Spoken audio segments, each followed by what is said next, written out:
Good evening बेटे। Pascal law पढ़ लिए और पास्कल लॉ से समझ में एक बात आती है कि in a static position in a static position the pressure exerted in all possible direction remains constant or same. तो सेम होता है या कांस्टेंट होता है अ पार्टिकुलर वैल्यू के लिए। तो हमारे दिमाग में एक क्वेश्चन उठता है, हाउ टू प्रूव इट। कैसे प्रूव करेंगे कि किसी बेसल्स में कोई लिक्विड ले तो उसके हर एक पॉइंट पर प्रेशर सेम होता है। इसके लिए हम इस वीडियो को बना रहे हैं कि कैसे प्रूव कर सकते हैं। कैसे प्रूव कर सकते हैं बेटे, सपोज कर लेते हैं कि हमने एक पॉट लिया इस शेप का ऐसे, और हमें यही प्रूव करना है कि पास्कल साइंटिस्ट ने जो कहा था कि हर एक पॉइंट पर जो प्रेशर होता है वो कांस्टेंट होता है। हाउ टू प्रूव इट, कैसे प्रूव करेंगे। तो ये सपोज कर लेते हैं एक मेरा पॉट है और इस पॉट में ये इसका नेक है और इस पर एक पिस्टन लगा हुआ है।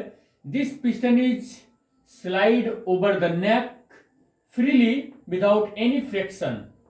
किसी फ्रिक्शन के बिना ही ये क्या करेगा, इस पर फिसल सकता है अप एंड डाउन ये पिस्टन। और हमें ये देखना है कि हर एक पॉइंट पर प्रेशर कैसे कांस्टेंट हो जाता है according to the Pascal law. हमें करना क्या है, यहीं से मैंने एक ड्रिल किया और एक पाइप अटैच कर दिया। ऐसे इस पॉट से, इस पॉट के यहां से भी मैं एक पाइप अटैच कर रहा हूं।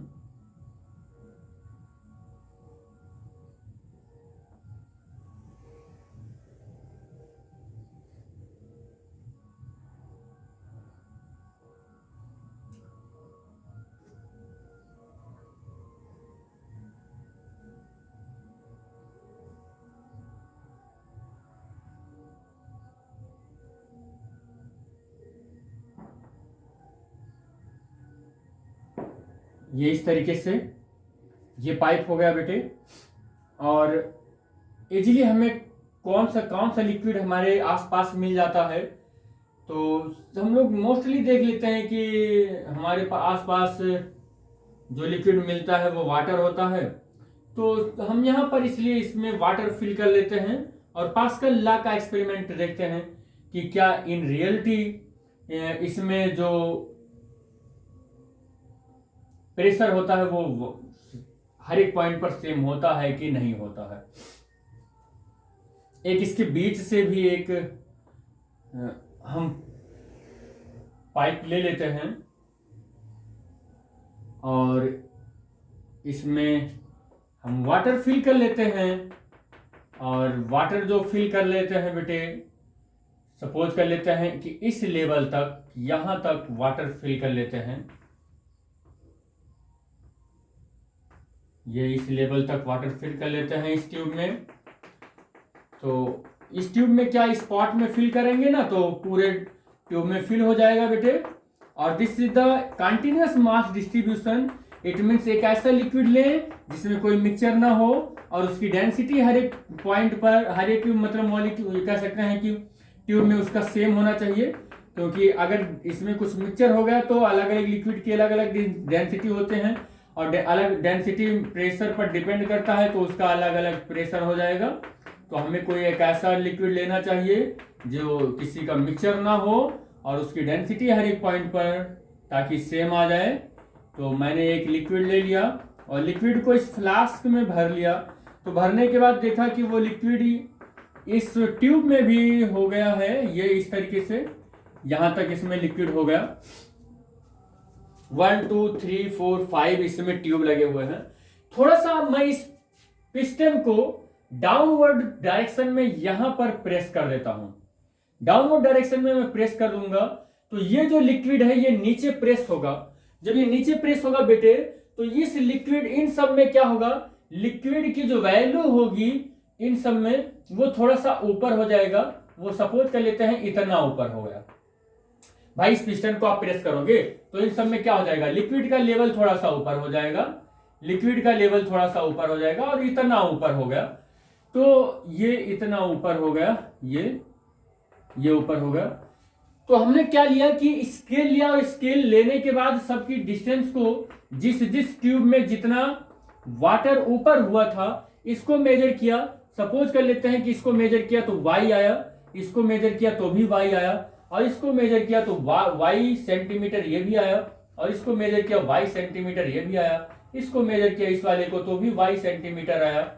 तो यहां से कंक्लूजन निकलता है पास्कल लॉ में कि भाई जब हमने इसको इतना प्रेस किया तो हर एक ट्यूब में जो अलग अलग पॉइंट से अटैच हैं इस फ्लास्क से, इस बेसल से अलग अलग पॉइंट से जो अटैच हैं, तो यहां पर जब हमने इसको प्रेस किया तो अलग अलग हाइट आना चाहिए था, अलग अलग जगह पर है। लेकिन हमने क्या देखा कि सबकी हाइट, हर एक ट्यूब की हाइट सेम आती है। हमने स्केल से मेजर किया तो हर एक ट्यूब में जो हाइट ऑफ वाटर है इसके प्रेस करने की वजह से जो राइज हुआ है इन सब ट्यूब में जो वाटर का लेवल वो सब में सेम आता है। इट मीन्स अगर हम प्रेशर की वैल्यू को मेजर करें, इस सेम लिक्विड है तो एच रो जी, यही से तो मेजर करते हैं ना, इसके लिए एच रो जी हमने मेजर किया तो वही हाइट आया है। तो pressure is directly proportional to the height. Better density, अगर ये एक ही लिक्विड फिल कर रखा है तो रो तो मेरा कांस्टेंट हो गया और कांस्टेंट हो गया, और जी तो ऑलमोस्ट कांस्टेंट है ही है। यहां पर किसी पार्टिकुलर प्लेस पर रखे हुए हैं, सपोज कर लेते हैं उसका 9.8 मीटर पर सेकंड ग्रेविटेशनल एक्सेलरेशन अगर है तो ये दोनों कांस्टेंट हो गए। अगर हमने लिक्विड लिया है तो इसके लिए रो भी कांस्टेंट हो गया। डिपेंड करता है तो प्रेशर केवल एच पर डिपेंड करता है, बट हमने एच को मेजर किया इसको थोड़ा सा प्रेस करके, तो हर एक ट्यूब में जो एच है वो कैसा है, सेम आ रहा है। It means pressure of this tube is also same pressure of this tube, this tube. इसका मतलब पांचों ट्यूब में जो प्रेशर है वो कैसा आ रहा है, सेम आ रहा है। जबकि ये ट्यूब इस फ्लास्क के अलग अलग पॉइंट से अटैच हैं। तो ये बात ये जो इसका जो स्टेटमेंट है इस बात को की पुष्टि करता है कि जो इस फ्लास्क का जो प्रेशर है इन ऑल पॉइंट वो कैसा है, रिमेन्स सेम, रिमेन्स कांस्टेंट, या कह सकते हैं कि वो सेम है इन ऑल पॉसिबल डायरेक्शन। हर एक पॉसिबल डायरेक्शन में जो इस पर प्रेशर एग्जर्ट हो रहा है due to the pressing of the piston, ठीक है। तो पिस्टन की प्रेस करने से इसके फ्लास्क के हर एक पॉइंट पर जो प्रेशर है वो कैसा है, सेम है। तो पास्कल लॉ इस तरीके से भी प्रूव कर सकते हैं आप कि how to prove it, the pressure is same in all possible direction of the flask. इस फ्लास्क के हर एक पॉसिबल डायरेक्शन में कैसे कह सकते हैं कि वो प्रेशर सेम होगा। तो इस तरीके से आप प्रूव कर सकते हैं कि प्रेशर कैसा होगा बेटे, सेम होगा। कमेंट, जो कुछ भी आपका प्रॉब्लम हो कमेंट सेक्शन में आप कमेंट करके पूछ सकते हैं हमसे। थैंक यू बेटा, thanks for watching the video, thank you बेटा।